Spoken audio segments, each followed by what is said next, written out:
नागपुर में ओबीसी जनगणना को लेकर सियासत तेज हो गई है। भाजपा विधायक कृष्णा खोपड़े ने कांग्रेस नेता विजय वडेट्टीवार पर तीखा हमला करते हुए कहा कि आरोप लगाना ही उनका पेशा बन चुका है।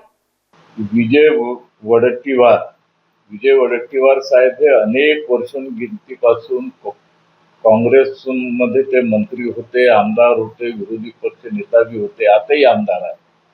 परंतु त्यांच्या नेतृत्वाने त्यांच्या काँग्रेसच्या नेत्यांनी आजपर्यंत महाराष्ट्रामध्ये ओबीसीचं मंत्रालय व्हावं, ओबीसीच्या मंत्री व्हावं हे कधीच त्यांनी केलं नाही। आणि म्हणून महाराष्ट्राचे मुख्यमंत्री देवेंद्र फडणवीस साहेब जेव्हा पहिल्यांदा मुख्यमंत्री झाले आणि त्यांनी महाराष्ट्रामध्ये ओबीसीच्या मंत्रालयाची घोषणा केली, त्यात ते विभाग त्यांनी बनवलं, मंत्री सुद्धा ओबीसीचे मंत्री सुद्धा त्या ठिकाणी झाले। स्वतः विजय वडेट्टीवार मागच्या उद्धव ठाकरे सरकारच्या नेतृत्वामध्ये स्वतः हे ओबीसीचे मंत्री होते।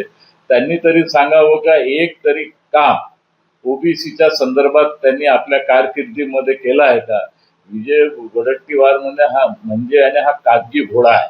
यांनी आजपर्यंत जेवढे आरोप लावले असतील, तुम्ही ऑफ द रेकॉर्ड त्यांचे वर्षन पहा, आजपर्यंत त्यांनी पुरावेसहित एक बी त्यांनी आरोप सिद्ध करून दाखवले नाही, एक बी आरोप त्यांच्या सिद्ध झाले नाही।